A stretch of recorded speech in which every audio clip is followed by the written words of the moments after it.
Okay, number 3. This is the third freaking time. Okay, so let's roll. I'm gonna do this again. Okay.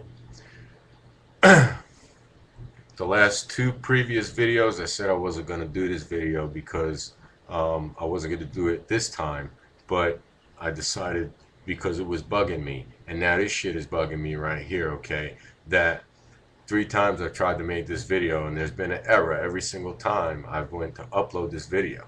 Okay, so for some reason I can't get this message out. This is take 3. We're going to see if it goes. This is a little message that you will hear if you call your physician's your primary physician care place to go and maybe if God, why you would want to get the H1N1 shot. Okay, if you were to call, all right, and this is what you would probably hear, or something similar to it, because this is coming straight off the CDC website. Okay, and just take a listen. It's probably about 3.5 minutes. So we're at a minute and 25. So let's see. Hold on. Let me get the audio going here. Okay. Minute. Thank you for calling 30. our office. We are experiencing very high call volume at this time and apologize for the delay in answering your call. Many people are concerned about the novel H1N1 flu virus. CDC has determined that this new H1N1 virus is contagious and is spreading from person to person, probably like seasonal flu. The symptoms of this new H1N1 flu virus in people are similar to the symptoms of seasonal flu and include fever, cough, sore throat, runny or stuffy nose, body aches, headache, chills, and fatigue. A significant number of people also have reported diarrhea and vomiting. Most people who have been sick with this virus in the U.S. have recovered at home without treatment.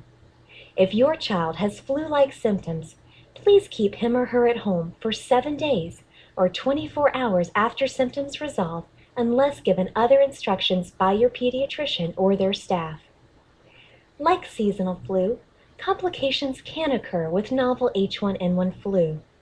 Seek emergency medical care if your child becomes ill and experiences any of the following warning signs: fast breathing, trouble breathing, bluish or gray skin color, not drinking enough fluids, not urinating as much as usual, severe or persistent vomiting, not waking up or interacting as usual, being so irritable that your child does not even want to be held. Fever returns after being absent for a day, or a significant change in fever pattern occurs. For example, it was 101 degrees Fahrenheit for several days, and now it's 103 degrees. Again, seek emergency medical care if your child becomes ill and experiences any of those warning signs. It's important that your child not be exposed to other children who are sick, and that if your child has a flu-like illness, that he or she does not expose other people in order to keep from spreading illness. There are some things you can do to keep you and your child healthy. Cover your nose and mouth with a tissue when you cough or sneeze. If you don't have a tissue, cough or sneeze into your upper sleeve, not your hands. Put your used tissue in the wastebasket. Wash hands often with soap and water, especially after coughing or sneezing. If soap and water aren't available, use an alcohol-based hand cleaner. Avoid close contact with sick people. If you or your child gets sick with a flu-like illness, stay home from work or school and limit contact with others to keep from infecting them. Avoid touching your eyes, nose, or mouth. Germs spread this way.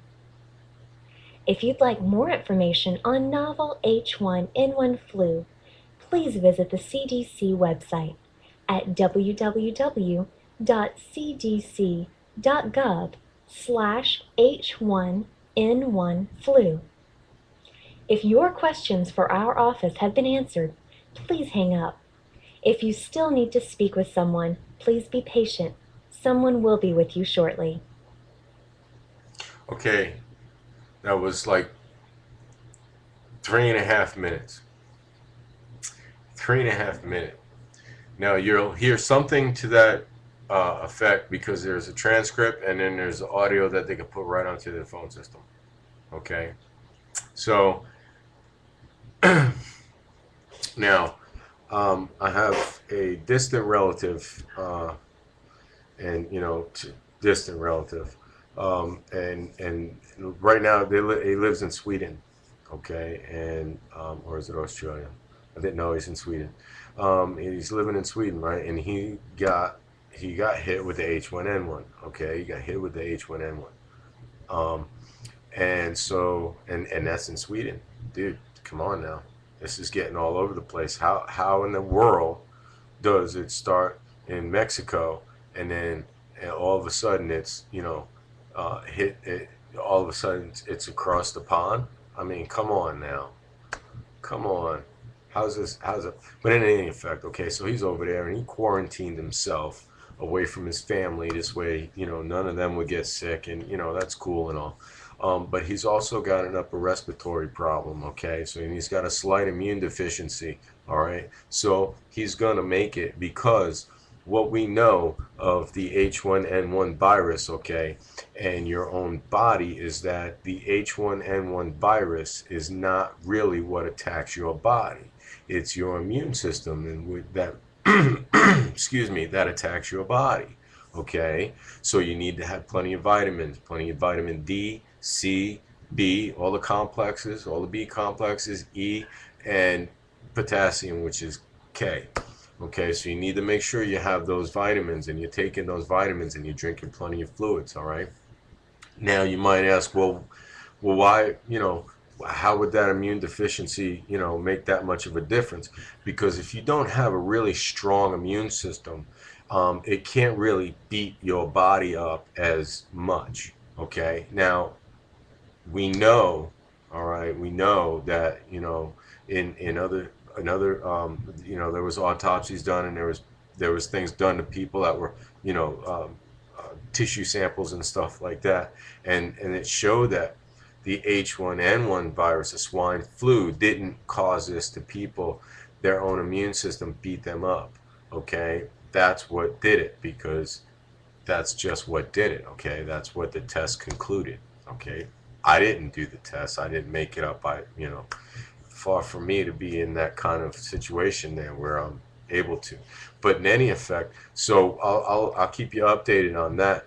And so you might ask, well, why not take the shot? Well, what the shot's going to do, all the shot's going to do, is it's going to give you an immune deficiency. And you might say, well, why would they want to decrease the strength of my immune system?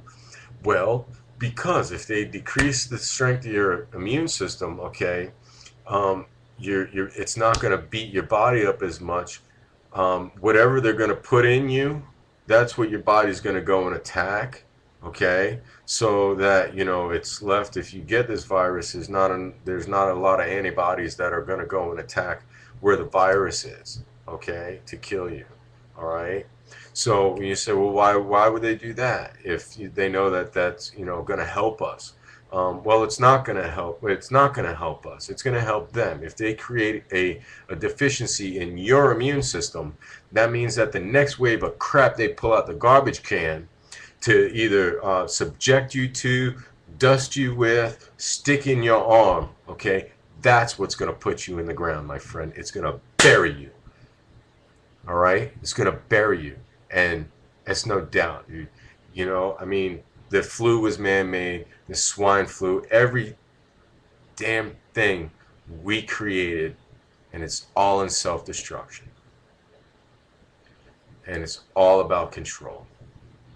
So you can take that, put it in your hat, and go Yankee Doodle.